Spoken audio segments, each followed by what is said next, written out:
Today I listened to a sermon by Pastor Li Xinyu of Lincoln Park Baptist Church, which is a Chinese church in West Newton, Massachusetts.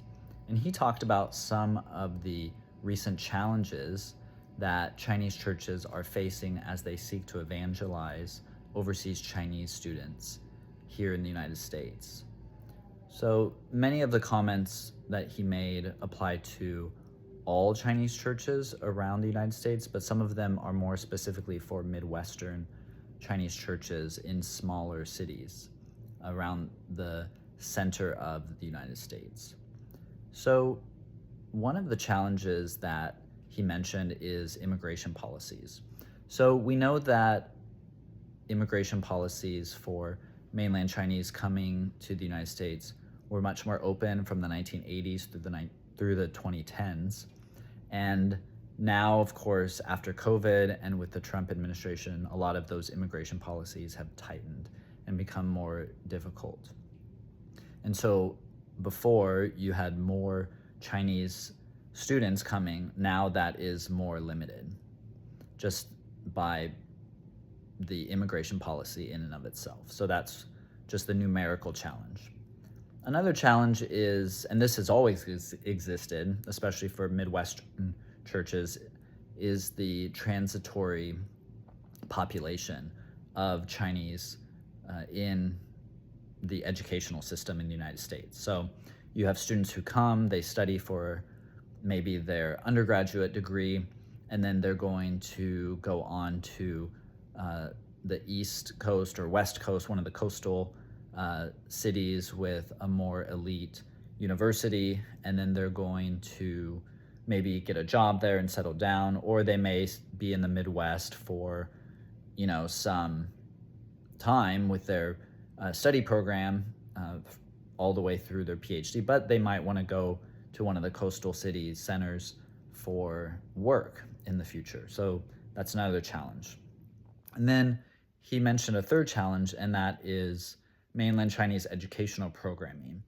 And so as mainland Chinese came to the United States from the earlier time that he was mentioning, from the 1980s through the 1990s, a lot of them maybe were not fully informed about a lot of the aspects of American society. And so when they came here, they were, very interested in learning about churches, and they were invited to Chinese churches for large banquets, kind of like potlucks around holidays like Thanksgiving and Christmas, and the Chinese churches took an opportunity to tell them about the American holidays and also Chinese holidays. They would have Chinese New Year celebrations and still do.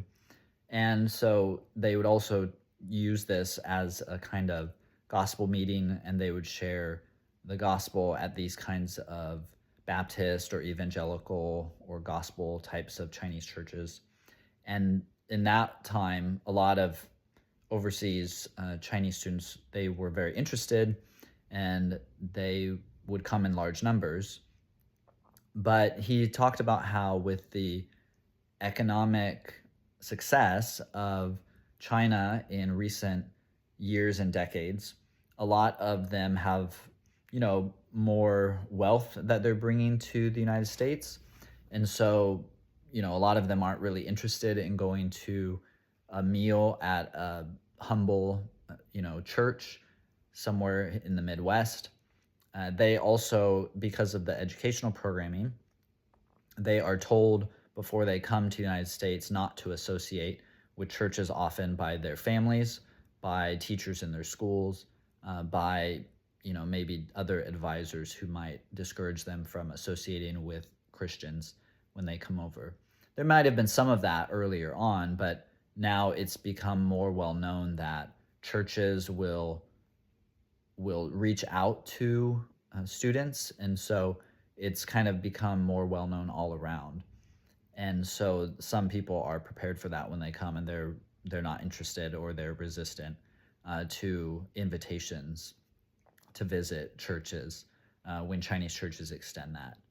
So these are some interesting developments, some recent challenges that Chinese churches are facing as they try to reach out to uh, mainland Chinese students when they come here to the United States. And I thought that was interesting that I would share with my uh, Ecclesiastical Archives audience. And I hope that you find that informative and part of the larger trends that you might see in churches in the United States and around the world. Thank you.